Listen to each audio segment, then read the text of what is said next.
Takže dobré ráno, je 7 hodín aj 10 minút, ja som zaspal okolo plus minus polnoci. Dúfam, že budeš vidieť ten stan, akurát skúšam natáčať na zadnú kameru, aj keď sa nevidím, radšej mám natáčať na prednú kameru, keď vidím, že som celý v zábere, než na tú zadnú. Išiel okolo nejaký chlap s nejakou ženou a s obsom, takže som sa zobudil na to, že šteká pes, ty kokot. Tak oni, že dobré ráno, že jak sa máš, či som vyspatý, že treba ísť potom do Kysuce na raňajky.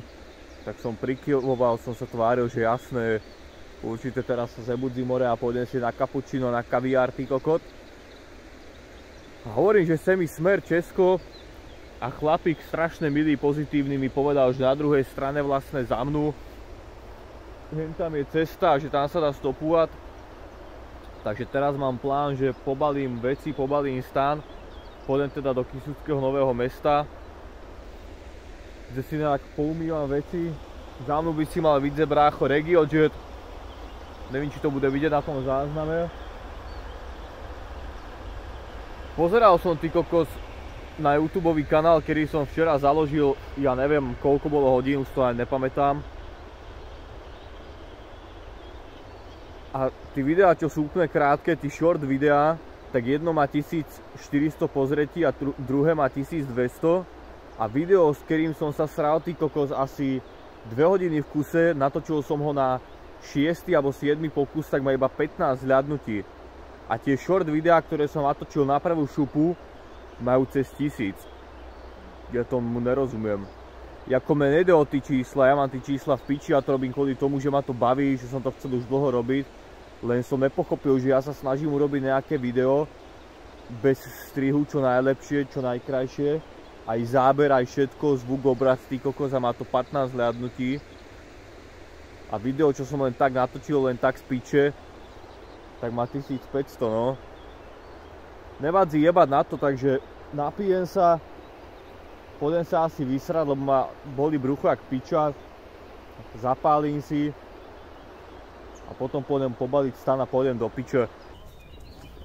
Som pobalený, idem smerom centrum Kysucké Nové Mesto, kde budem hľadať nejaké jedlo, nejaké zálohované fľaše.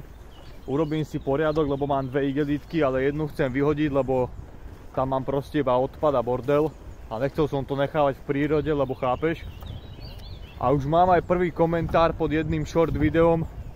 A nejaký anonym mi tam napísal, že to vyzerá, ako keby som stál pred umelým pozadím.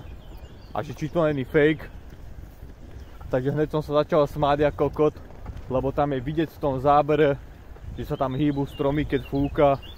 Je tam vidieť tú vodu, je tam počuť aj šum tej vody, ale akože ja to mám piči, ja som si povedal už týždeň predtým, než som začal s tým YouTubeovým kanálom, aj včera som to povedal, alebo možno som to nepovedal v tom videu, neviem, nepamätám si, že lajky, dislajky, komentáre a zhliadnutia mám totálne v piči, ma to absolútne nezaujíma.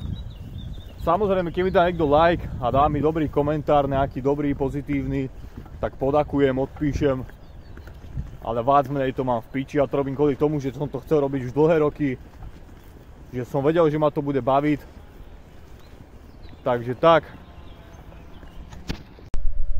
Akurát som pozberal nejaké ZK, zálohované fľašky, zálohované plechovky, v skratke tomu hovorím ZK.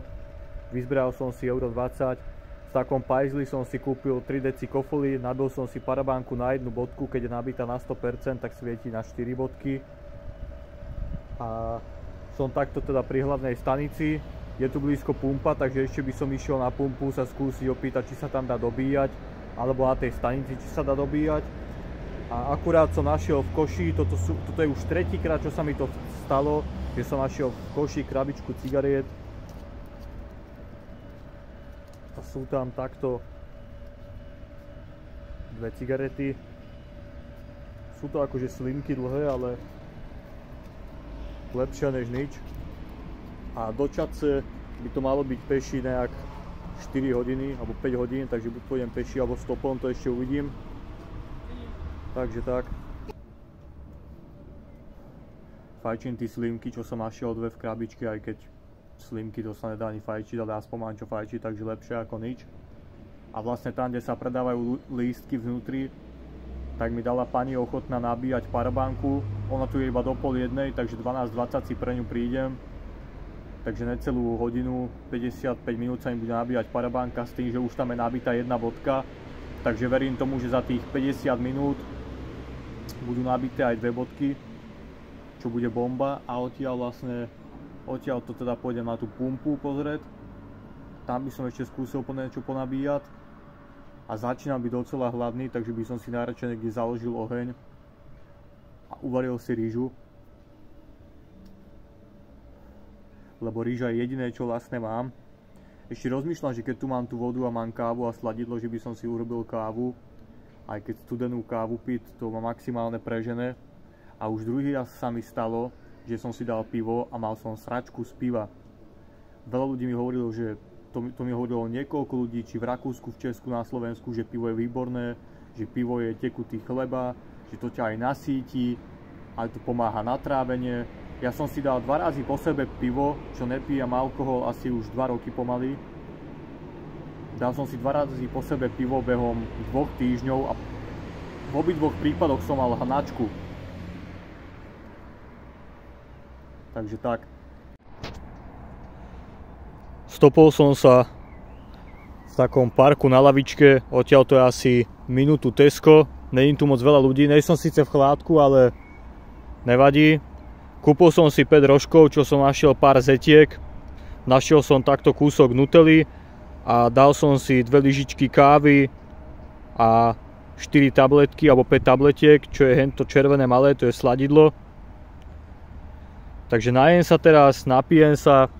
Našiel som pár špakov, ušúlam si a cesta do tej Čadce má trvať peši 4-5 hodín, takže uvidím, jak sa budem cítiť, jak to zvládnem.